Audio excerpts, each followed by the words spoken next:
from the fearful presence of the Lord and the splendor of his majesty. The eyes of the arrogant will be humbled, and human pride brought low. The Lord alone will be exalted in that day. The Lord Almighty has a day in store for all the proud and the lofty, for all that is exalted, and they will be humbled.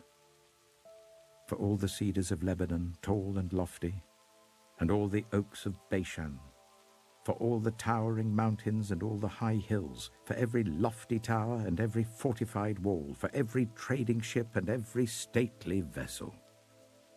The arrogance of man will be brought low, and human pride humbled.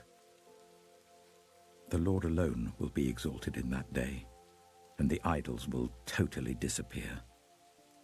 People will flee to caves in the rocks and to holes in the ground from the fearful presence of the Lord and the splendor of his majesty when he rises to shake the earth.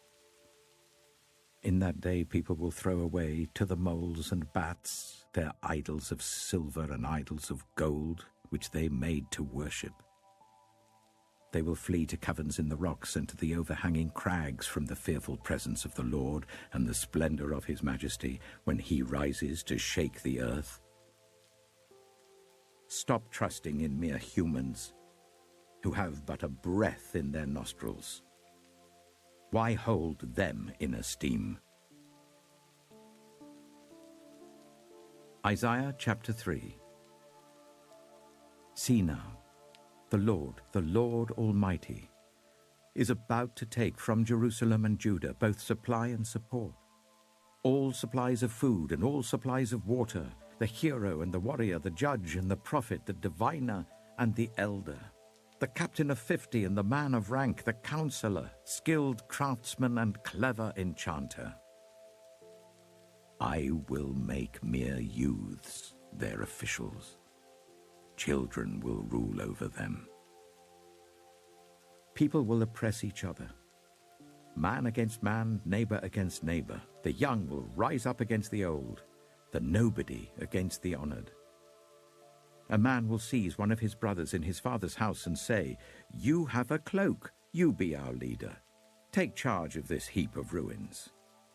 But in that day he will cry out, "I have no remedy. I have no food or clothing in my house. Do not make me the leader of the people." Jerusalem staggers. Judah is falling. Their words and deeds are against the Lord, defying his glorious presence.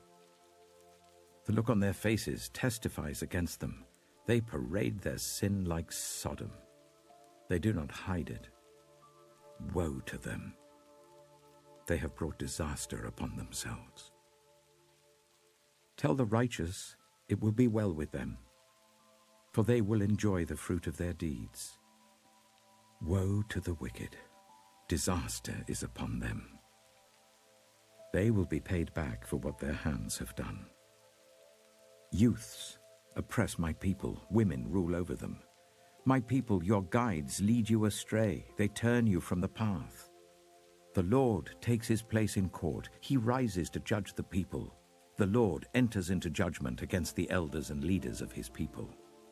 It is you who have ruined my vineyard. The plunder from the poor is in your houses. What do you mean by crushing my people and grinding the faces of the poor? Declares the Lord Almighty. The Lord says, the women of Zion are haughty, walking along with outstretched necks, flirting with their eyes, strutting along with swaying hips, with ornaments jingling on their ankles. Therefore the Lord will bring sores on the heads of the women of Zion. The Lord will make their scalps bald. In that day, the Lord will snatch away their finery, the bangles and headbands and crescent necklaces, the earrings and bracelets and veils, the headdresses and anklets and sashes, the perfume bottles and charms, the signet rings and nose rings, the fine robes and the capes and cloaks, the purses and mirrors, and the linen garments and tiaras and shawls. Instead of fragrance, there will be a stench.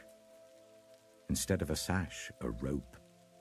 Instead of well-dressed hair, baldness. Instead of fine clothing, sackcloth. Instead of beauty, branding. Your men will fall by the sword, your warriors in battle. The gates of Zion will lament and mourn. Destitute, she will sit on the ground. Isaiah chapter 4. In that day, 7 women will take hold of one man and say, "We will eat our own food and provide our own clothes. Only let us be called by your name. Take away our disgrace." In that day the branch of the Lord will be beautiful and glorious, and the fruit of the land will be the pride and glory of the survivors of Israel. Those who are left in Zion, who remain in Jerusalem, will be called holy, all who are recorded among the living in Jerusalem. The Lord will wash away the filth of the women of Zion. He will cleanse the bloodstains from Jerusalem by a spirit of judgment and a spirit of fire. Then the Lord will create over all of Mount Zion and over those who assemble there a cloud of smoke by day and a glow of flaming fire by night. Over everything the glory will be a canopy. It will be a shelter and shade from the heat of the day and a refuge and hiding place from the storm and rain. Isaiah chapter 5. I will sing for the